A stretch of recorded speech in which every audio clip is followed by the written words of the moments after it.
Assalamualaikum warahmatullahi wabarakatuh. Perkenalkan, nama saya Muhammad Iqbal Alamsyah dengan 3 digit NIM terakhir yaitu 144.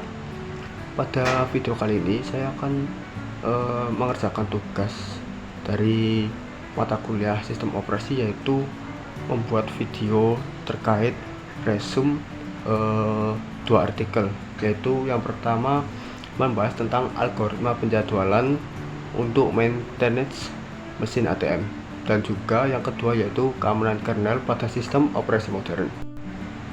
Baik, pada bagian pertama ini saya akan membahas terkait artikel yang pertama yang berisi tentang penjadwalan maintenance mesin ATM.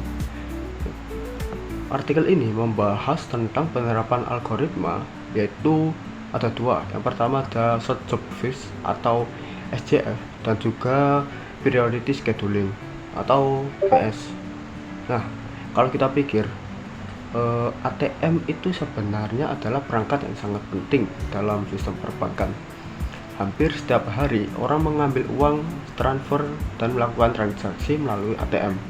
Karena digunakan terus-menerus, mesin ATM tentu bisa mengalami berbagai masalah. Misalnya uang habis, terjadi error sistem, atau kerusakan pada perangkat kerasnya. Nah, disinilah muncul masalah yang dibahas dalam artikel ini. Dalam banyak kasus, penjadwalan perbaikan atau pengisian ATM masih dilakukan tanpa sistem yang terstruktur.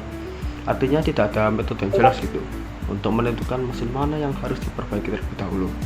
Akibatnya bisa terjadi beberapa hal, seperti ATM-nya sebenarnya butuh perbaikan cepat, malah terlambat ditangani. Terus juga tim maintenance bingung menentukan prioritas pekerjaan. Terus juga ada operasional bank jadi kurang efisien. Nah, oleh karena itu, penelitian ini mencoba mengusulkan sebuah sistem penjadwalan berbasis algoritma. Yang tadi saya sebutkan, ada yang pertama yaitu short job fix atau SJF. Algoritma ini yaitu mendahulukan pekerjaan dengan waktu paling singkat. Nah, jadi misal ada beberapa mesin ATM nih yang harus diperbaiki, dan setiap perbaikan membutuhkan waktu yang berbeda-beda. Dengan metode ini, sistem akan memilih pekerjaan yang paling cepat selesai terlebih dahulu. Tujuan dari metode ini adalah untuk mengurangi waktu tunggu rata-rata dalam sistem antrian.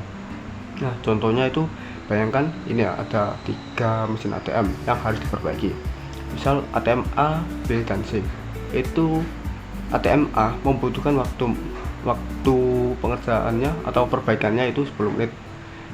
ATM B membutuhkan waktu 5 menit dan ATM C membutuhkan waktu 20 menit.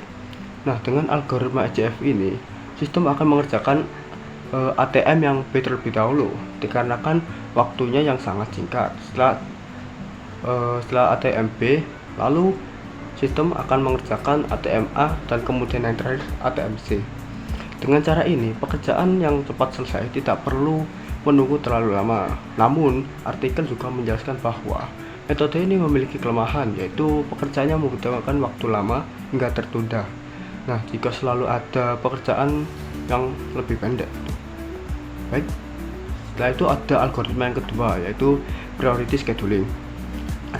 Yang kedua ini berbeda dengan SJF yang pertama, yang melihat pengerjaannya. Nah, dari metode ini menentukan urutan pekerjaan berdasarkan tingkat priority atau prioritasnya. Dalam konteks ATM, prioritas bisa ditentukan berdasarkan beberapa faktor. Misal, yang pertama ada lokasi ATM yang sangat ramai, yang kedua tingkat kerusakan mesin, terus yang ketiga jumlah transaksi pada mesin tersebut, dan juga yang terakhir yaitu ada kondisi darurat tertentu.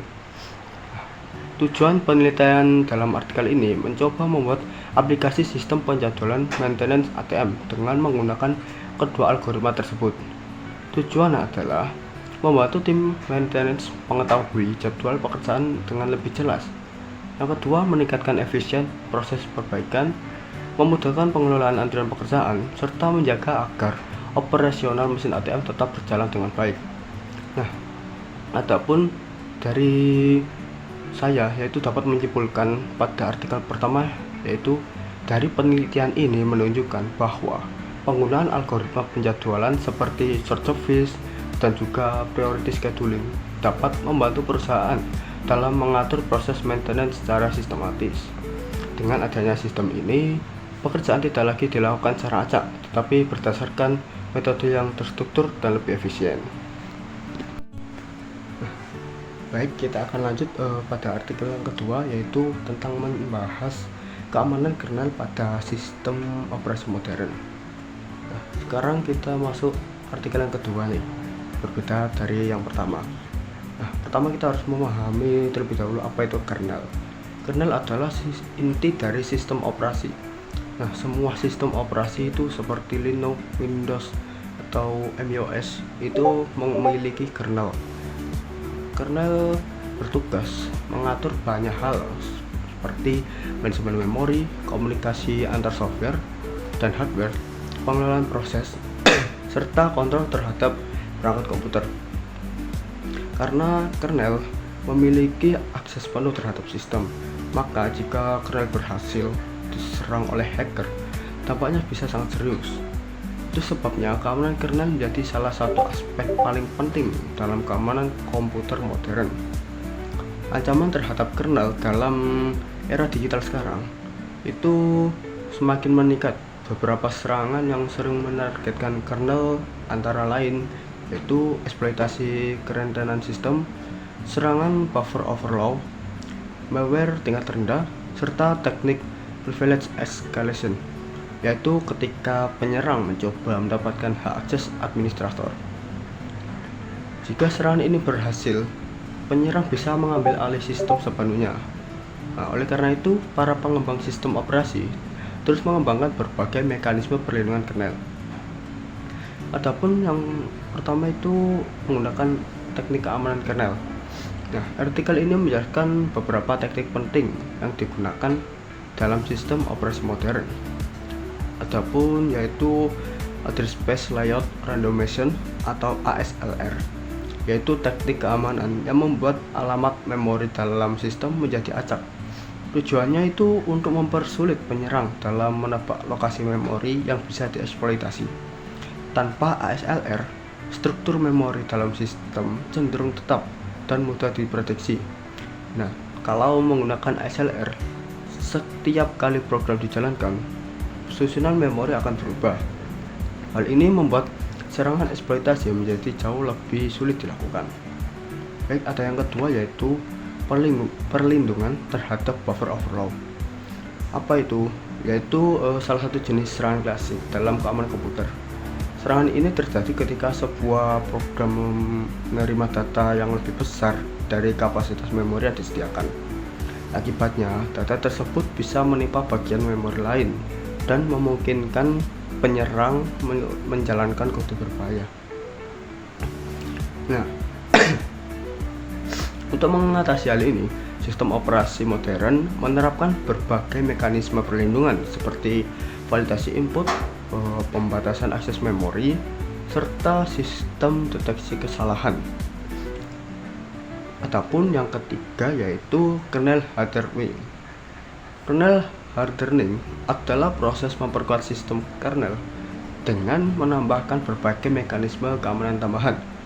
Adapun beberapa langkah yang termasuk dalam kernel hardening antara lain yaitu membatasi akses modul kernel, memperketat kontrol terhadap driver perangkat, serta meningkatkan sistem monitoring terhadap aktivitas yang mencurigakan. Nah, dengan pendekatan ini, sistem operasi menjadi lebih tahan terhadap berbagai bentuk serangan. Baik, setelah ada tiga tadi teknik keamanan kernel, sekarang kita akan lanjut tentang tantangan implementasinya. Nah, walaupun keamanan kernel itu sangat penting ya, penerapannya juga memiliki beberapa tantangan. Antara lain yaitu yang pertama, kompatibilitas perangkat lunak. Jadi beberapa mekanisme keamanan dapat menyebabkan program lama tidak berjalan dengan baik. Adapun yang kedua yaitu overhead kinerja. Nah, penambahan lapisan keamanan kadang membuat sistem sedikit lebih lambat dikarenakan harus melakukan pemeriksaan tambahan. Adapun yang terakhir yaitu yang ketiga, membutuhkan pembaruan secara terus-menerus. ini digunakan agar ancaman keamanan selalu berkembang, sehingga sistem operasi harus terus-menerus diperbarui agar tetap aman. Adapun yang terakhir dapat saya simpulkan pada artikel kedua, yaitu adalah dari analisis yang dilakukan dalam penelitian ini dapat disimpulkan bahwa penguatan keamanan kernel merupakan fondasi penting bagi sistem operasi modern. Dengan penerapan berbagai teknik seperti ASLR, perlindungan buffer overflow, dan juga kernel hardening, sistem operasi dapat mengurangi kerentanan keamanan, melindungi data pengguna, serta menjaga stabilitas sistem komputer. Nah, keamanan kernel ini bukan hanya soal melindungi sistem saat ini juga, tetapi juga menjadi dasar untuk mengembangkan teknologi yang lebih aman di masa depan. Jadi, dari kedua artikel ini, kita dapat melihat bahwa bidang informatika memiliki banyak aspek penting nih. Dari artikel yang pertama menunjukkan bagaimana algoritma penjadwalan bisa membantu meningkatkan efisiensi operasional, bahkan dalam hal yang terlihat sederhana saja seperti maintenance mesin ATM. Sementara dari artikel yang kedua menyoroti pentingnya keamanan kernel sebagai lapisan perlindungan utama dalam sistem operasi modern. Keduanya menunjukkan bahwa teknologi informasi tidak hanya tentang membuat sistem bekerja, tetapi juga tentang mengoptimalkan kinerja dan menjaga keamanan sistem tersebut. Mungkin cukup itu yang dapat saya sampaikan. Kurang lebih saya mohon maaf atas kekurangan yang dapat saya sampaikan, dan saya akhiri. Wassalamualaikum warahmatullahi wabarakatuh.